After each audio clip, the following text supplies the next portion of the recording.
Là, on est à la porte de Versailles, à Paris. On est au salon du service à la personne et le forum de l'aide à domicile, c'est ça, quelque chose comme ça. Enfin, il y a les deux. Et on va ouvrir la commission d'enquête décentralisée pour les auxiliaires de vie sociale. Alors, attendez, je mets mon écharpe, c'est le principe. Il va m'engueuler parce que je me plante toujours quand je la mets. Non, c'est dans l'autre sens. C'est dans l'autre sens. Regarde Vincent, c'est près du cœur, machin. Ok, allez, on y va. C'est dans l'autre sens toujours. Oh. Le rouge, je pense. Comme ça. Comme ça. Voilà. Alors, je veux remercier l'Union syndicale solidaire parce qu'ils nous hébergent en dernière minute pour qu'à l'intérieur du salon, on puisse avoir une discussion sur les auxiliaires de vie sociale. Ça, c'est la première chose. Et ensuite, d'habitude, Sylvie, Patricia, Annie, on vous amène à des événements et aujourd'hui, là, c'est vous qui avez dit que vous êtes monté d'Amiens ou de Corbie ou de Poix-de-Picardie ou du Vimeux pour dire bon, cette fois-ci, on veut aller au salon de l'aide à domicile. Pourquoi vous êtes monté? Parce qu'on veut se faire entendre. Parle plus fort si vous faire entendre. Parce que le son, il ne va pas être bon. Et on voudrait que notre métier soit valorisé, soit reconnu.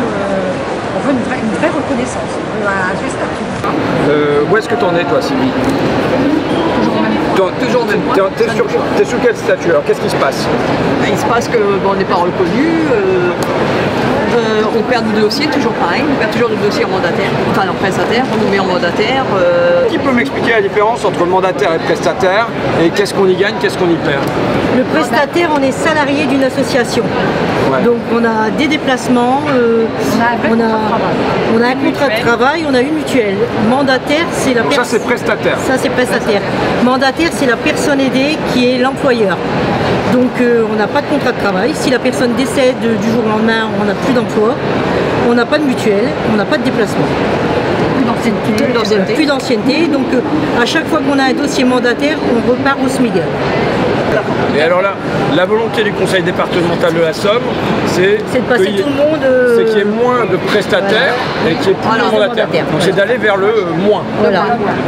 Est-ce qu'il n'y a que dans la Somme qu'on cherche à faire glisser de prestataires à mandataires ou bien c'est pareil, toi tu observes ça ailleurs? Alors non, moi je ne l'observe pas ailleurs justement, donc c'est vraiment un cas départemental au niveau de la Somme. Tout à fait. Donc moi là, je sais une anomalie très localisée. Apparemment oui. Moi je sais que dans Lyon, ils ont plus passé toutes les mandataires en prestataires. Nous, ils ont fait l'effet contraire. Ah bon, c'est un mieux. D'ailleurs, ça a été le cas dans la Somme. Tu as lancé une association qui est une association nationale maintenant. Nationale. D'association pour les professionnels du maintien à domicile. Alors je vois que tu as des délégués partout, enfin dans pas mal d'endroits, Val-de-Loire, Hauts-de-France aussi, tiens. Oui. Moi, Hauts-de-France, je retiens pas tant qu'il n'y a pas de Picardie dedans. Tu vois, mais moi, ça me parle plus, ça. Mais bon, il faut faire avec. Déjà que j'étais mauvaise. Donc, quand est-ce que tu as lancé cette association? Alors, j'ai lancé cette association en 2016. Bon, je n'ai pas lancé toute seule, bien sûr. On est, là, pour l'instant, on est 24 adhérents. En 2016, par rapport à des échanges sur les réseaux sociaux, notamment Facebook. Et on s'est retrouvés tous sur un groupe où on parlait de nos problèmes qu'on rencontrait quotidiennement. Alors, c'est quoi les problèmes que tu rencontrais? Les conditions de travail qui sont déplorables. Pas assez de temps pour s'occuper des personnes dépendantes. Les kilométrages et des conventions collectives, mais alors complètement obsolètes. Alors il est vrai que les syndicats bûchent dessus, mais c'est pas encore ça. Paraît que c'est bloqué au niveau des commissions paritaires. Donc c'est un système que je ne comprends pas du tout, puisque en fin de compte tout est bloqué. Ils n'arrivent pas à recruter, donc je ne vois pas le but là. Je ne vois pas où on va arriver en fin de compte. Et alors qu'est-ce que tu demandais comme amélioration? Déjà qu'on arrête d'infantiliser les auxiliaires de vie sociale, parce qu'on a un travail qui est un peu quand même autonome. On a le droit de savoir si la personne qu'on va s'occuper a envie de manger à 11h ou à midi. Donc on vous inflige un planning. Nous, en tant qu'auxiliaire de vie sociale, on devrait pouvoir au moins, le planning, le faire en fonction des personnes chez qui on va. On n'est pas autonome dans notre fonction. En fin de compte, on est auxiliaire de vie sociale, mais on se retrouve plutôt à faire du ménage ou des choses qui ne nous correspondent pas. Et ceux qui disent non, elles sont écartées de la liste, elles ne perdent pas des contrats? Alors non, elles ne perdent pas des contrats, puisque maintenant on a une modulation. On a un contrat, si on a signé un contrat de 120 heures, on n'a pas à perdre d'heures.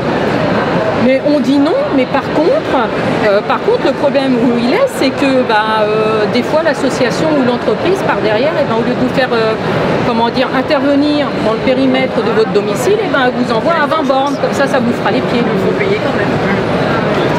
Il y a des manières, voilà. Tu as connu ça? Voilà. Ah oui. C'est-à-dire tu as été puni Ah non, pas puni. On m'envoie travailler ailleurs. C'est une punition. Ouais, c'est une manière de punir. Ce qu'on avait vu avec Vincent, c'est que c'était la profession la plus mal payée de France, d'après l'INSEE, l'Institut national de la statistique. Je représente une fédération d'aide à domicile, la FNAP, Fédération nationale des associations de l'aide familiale populaire.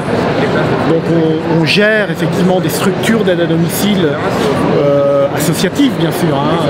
Par exemple, le statut de mandataire qui permet de contourner du coup les associations et éventuellement la convention collective. Qu'est-ce que vous en pensez? Le mandataire, c'est une activité qui ne rentre pas dans la convention collective.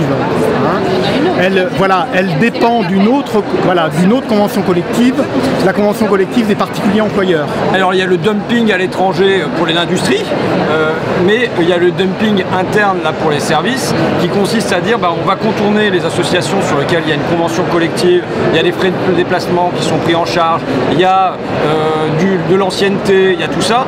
On va faire passer ça, on le voit nous dans notre département, sur du mandataire, et là il n'y a plus tout ça. Donc c'est quand même une forme de dumping en interne. On a fait le choix dans notre fédération du prestataire et pas du mandataire. Après, il y a effectivement une demande aussi, puisqu'il y a le libre choix des personnes de choisir parmi toute une palette de services. Et il y a effectivement des gens qui préfèrent effectivement avoir un lien direct entre employeurs et salariés, et donc privilégient aussi le mandataire. Est-ce que du coup, il ne faudrait pas renforcer la convention mandataire pour que si les personnes âgées ou leurs familles veulent avoir un lien direct avec le salarié, ce qui peut se comprendre, mais ça ne se fasse pas ça soit pas motivé par une forme de dumping salarial? Ça dépend de comment ils négocient après. Au niveau de la convention collective du prestataire, du coup, il y a des négociations qui ont lieu régulièrement entre les organisations syndicales et les employeurs. Les choses se passent dans la loi, dans le cadre de la loi en tout cas. Alors après, le problème, et ça je crois que vous l'avez dit, le problème c'est les financeurs publics, les financements publics, des conseils départementaux, mais aussi de l'État. L'État qui ne prend pas non plus sa part dans cette histoire-là. Puisque au départ, lorsque l'APA a été créée, l'État finançait 50% de l'APA, elle ne finance plus maintenant que 30%. C'est-à-dire qu'il y a un désengagement aussi de l'État. Chaque département, finalement, gère l'APA, puisqu'on est par exemple dans l'APA, gère l'APA à sa manière, en ne respectant pas la loi. La loi, elle est pour tout le monde, sauf qu'il y a 100 pratiques différentes, puisque 100 départements. C'est ça qui n'est pas logique. Et je pense que l'État a un rôle à jouer dans le contrôle de ce qui se passe dans les départements. L'État ne joue pas son rôle, à mon avis. Moi, je pose ça comme question, c'est ça dépend plus forcément des conseils départementaux pour que le statut ne soit pas variable. Moi, la comparaison que je prends toujours, c'est que c'est comme si on créait le métier d'instit aujourd'hui. Bon, ça a été créé au 19e siècle, un moment où il y avait un État qui voulait se construire, un État puissant, centralisateur, jacobin et tout ça. Là, il y a une montée en puissance du service à domicile dans deux situations de la société. Une situation de grande précarité pour les métiers faiblement diplômés et une situation où on veut aller vers la décentralisation. Et ça produit, à mon avis, ça, c'est-à-dire un métier qui prend de l'ampleur, mais en étant en situation de précarité parce qu'on ne le structure pas, et avec sans statut parce qu'il y a 100 départements différents. Et je dirais, on voit ça, nous, un peu de la même manière sur ce qui est les animateurs périscolaires, où là, c'est même plus 100 statuts parce qu'il y a 100 départements différents, mais c'est entre Amiens et Piquigny et Abbeville, donc 3 villes qui sont à 15 km, 20 km, 40 km des unes des autres. On va voir avoir des statuts différents. Et ça, je pense que, moi, parce que on vient ici pour se demander quelle proposition de loi on porterait à l'Assemblée nationale. Moi, je me demande si c'est pas sur le terrain de l'unification du statut et dire que ça doit plus dépendre des conseils départementaux, ni en termes de finissement, ni en termes de choix des statuts, mais que ça doit dépendre de l'État et aller vers un statut unifié de l'auxiliaire de vie sociale. Je me demande s'il n'y a pas quelque chose à chercher de ce côté-là. Je le dis souvent aux auxiliaires de vie sociale, il y a un monsieur qui s'appelle, je ne sais pas si vous connaissez, Antoine Blondel de ADAP à Rouen.